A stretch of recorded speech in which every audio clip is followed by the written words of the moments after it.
Hati tafsir orang-orang musuh Islam. Oh, berarti orang Islam belum di jalan yang lurus. Padahal itu mustaqim, ihdinas siratal mustaqim, istiqomah. Ada orang di pagi hari muslim, sorenya murtad. Makanya diminta kita tetap di jalan yang lurus, bukan berarti tidak di jalan yang lurus. Hati-hati bu, kaum musuh Islam, kaum kufar di luar sana, ini alasan mereka memurtadkan umat Islam. Lihat orang Islam 17 kali berdoa, ihdinas siratal mustaqim, tunjuki kami jalan lurus. Berarti mereka bukan jalan yang lurus, berarti Islam bukan agama yang benar, kata mereka.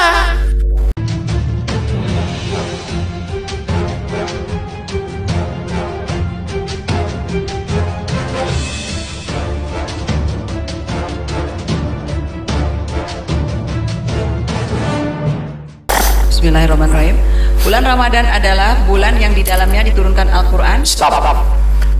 Bulan Ramadan di dalamnya diturunkan Al-Quran, tapi tidak semua Al-Quran diturunkan di bulan Ramadan. Beda dengan Taurat, Injil, Zabur, dan Suhuf Ibrahim diturunkan sekaligus di bulan Ramadan kepada Nabi yang bersangkutan.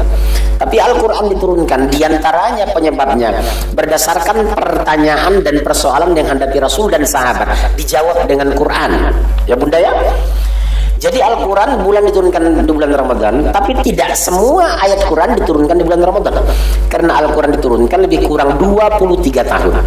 Kalau Taurat, Zabur, Injil, dan Suhuf Ibrahim diturunkan sekaligus. Kalau Al-Quran diangsur dari Baitul Izzah kepada Rasulullah.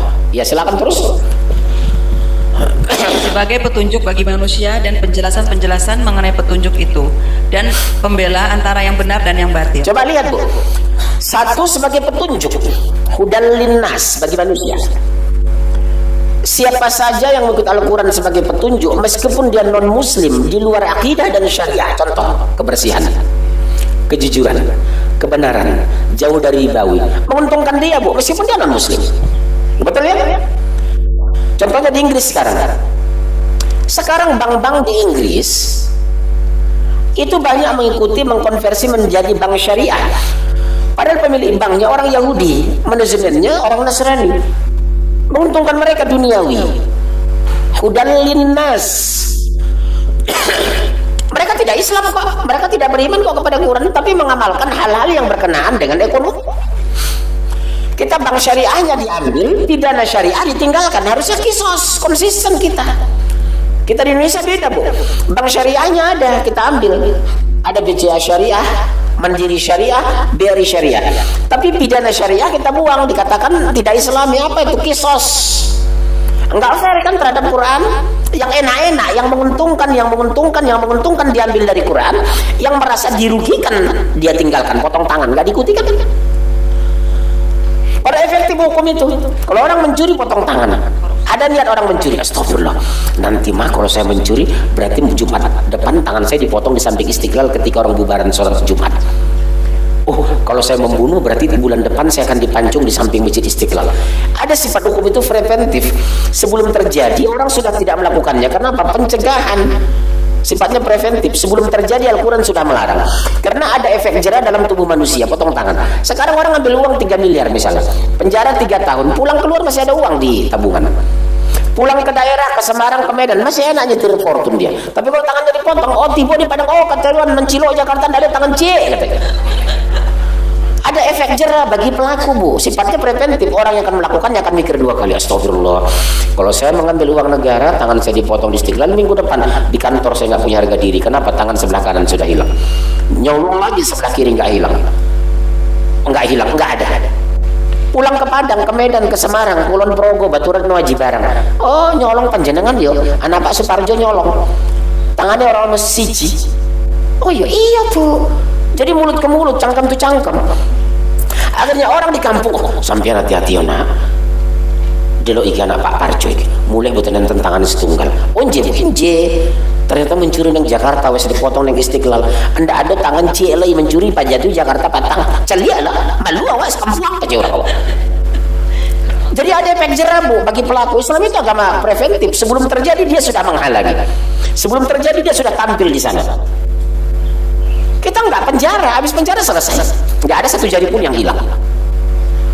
Tapi orang kan kenapa musuh hukum Islam? Padahal menguntungkan kita dunia akhirat, menguntungkan negara. Saya yakin kalau korupsi dilakukan kisos potong tangan, saya yakin efektif. Malaysia, Brunei, lihat kasus Mahathir Muhammad. Ketika terpilih beliau, menangkap kan langsung, Najib kan, langsung kemarin dia deal. Selesai. Padahal cuma berapa miliar, bukan triliunan. Sebagai negara bagian, di sana tidak universal hukumnya, punya kebijakan negara bagian. Di Aceh sudah diterapkan apa? Kisos, berhalwat, pacaran ketemu kena cambuk, minuman keras cambuk. Coba sayangnya korupsi enggak? Kalau korupsi kan enak, gubernurnya kena potong tangan harusnya. Ya harusnya kan efektif kan.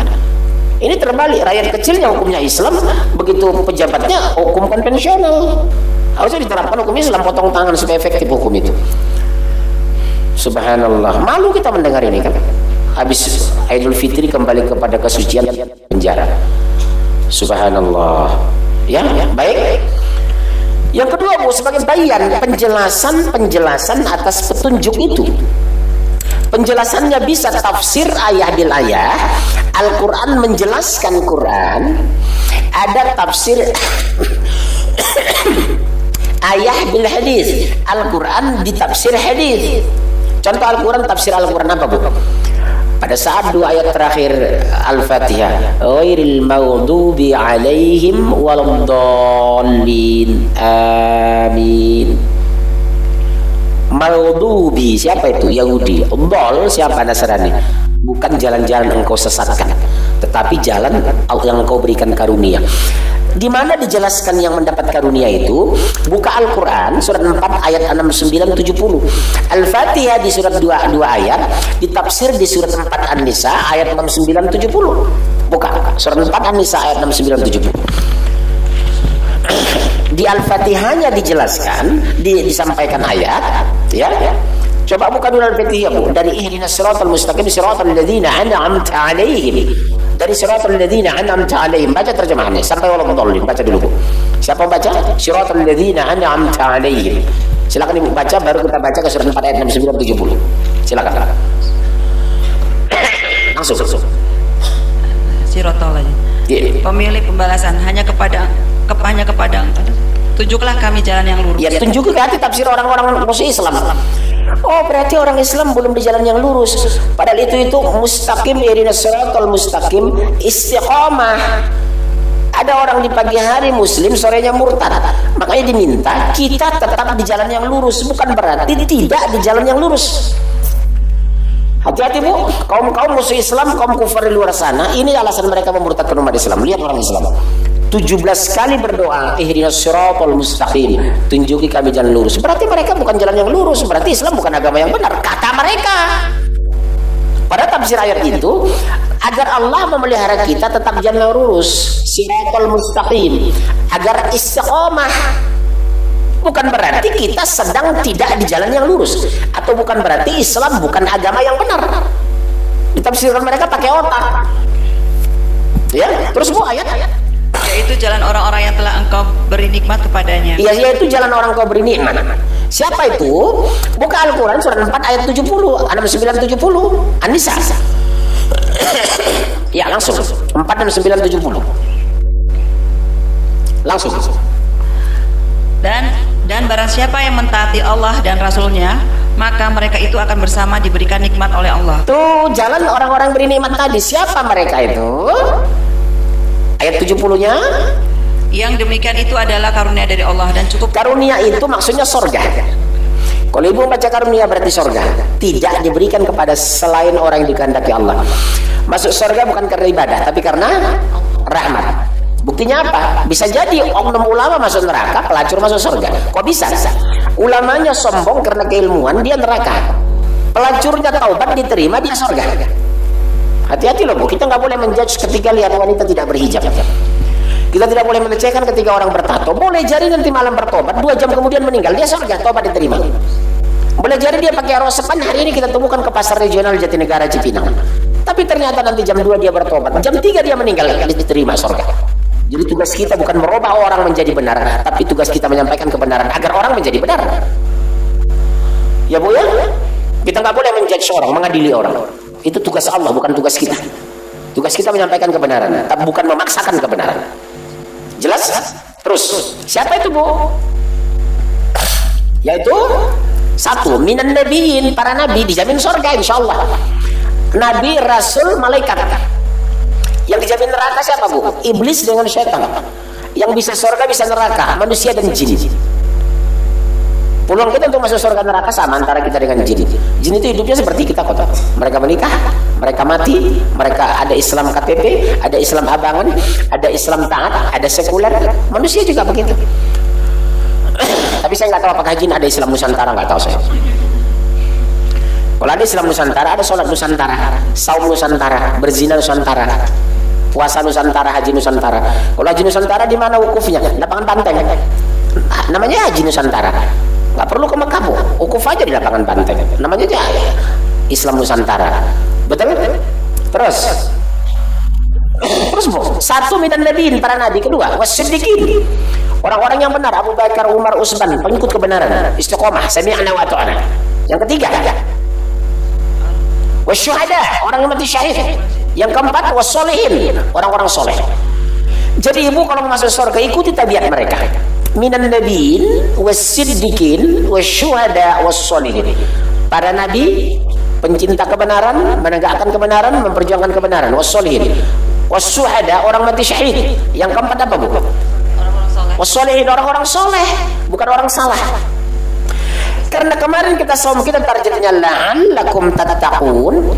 Berarti kalau predikat kita sudah orang bertakwa, sifat kita harus sifat orang-orang bertakwa. Satu, bukan rame-rame terus-terusan ke mall, bukan nonton bola depan televisi, bukan menghabiskan waktu hal yang tidak bermanfaat. Itulah sifat orang bertakwa. Berarti kalau pas Idul Fitri kita masih melakukan itu, berarti predikat takwa gugur demi hukum, karena sifat kita bukan sifat orang bertakwa. Orang bertakwa itu menjaga diri. Siapa, Bu, itu orang-orang yang beriman itu? Buka Al-Quran surat 23 ayat 1 sampai 11. Kedua, surat 8 ayat 2 dan 3. Kita mengadaptasi kepada apa yang dijelaskan Allah agar kita menjadi bertakwa dan konsisten jadi orang bertakwa atas izin Allah. Buka surat 23 ayat 1 sampai 11. Langsung, Bu. Qad aflahal mu'minun. Beruntunglah orang-orang mukmin. Terus coba gantian aja, gantian. Ibu yang depan ini yang muda-muda. Tolong si adik yang mahasiswi. Surat 23 ayat 1 sampai 11. Sesungguhnya beruntunglah orang-orang yang beriman. Stop sebentar ya, saya minum dulu. Allah menjelaskan, qad aflahal mu'minun, beruntunglah orang beriman. Sungguh kata Allah. Siapa mereka yang beruntung ini? Ada kriteria, ada variabel, ada persyaratan, ada karakter. Siapa itu? Satu. Terus, yaitu orang-orang yang khusyuk dalam. satu, orang yang khusyuk, bukan sekadar sholat tapi khusyuk. Siapa orang khusyuk itu, Bu? Mengkonsentrasikan diri ketika sholat. Bu, dengar ya sungguh-sungguh loh, Bu. Satu. Yang kedua, menjadikan sholat prioritas utama dibandingkan aktivitas lain. Ibu malam Idul Fitri, Isya sudah masuk. Bu, sholat yuk ke masjid. Pak, sholat dong. Apa kata istrinya? Maaf Pak, lagi masa opor, takut kok nggak diaduk santannya pecah. Gara-gara opor santan pecah, ibu terlambat sholat. Padahal menjadikan sholat prioritas dalam hidup. Mulai tahun depan jangan masa opor, masa rendang aja. Kalau rendang, ibu kecilin kompornya, berangkat sholat. Pulang sholat matang, maksimal gosong. Kalau opor kan cuma santannya pecah. Rasulullah berangkat setelah Idul Fitri, berangkat ke Tanah Lapang, takbir, Bu. Allahu Akbar, Allahu Akbar, Allahu Akbar. Kalau ibu nggak ngomongin opor, Bu, kemarin terlambat nggak ada opor basi, rendang saya keasinan. Yang dibahas cangkem.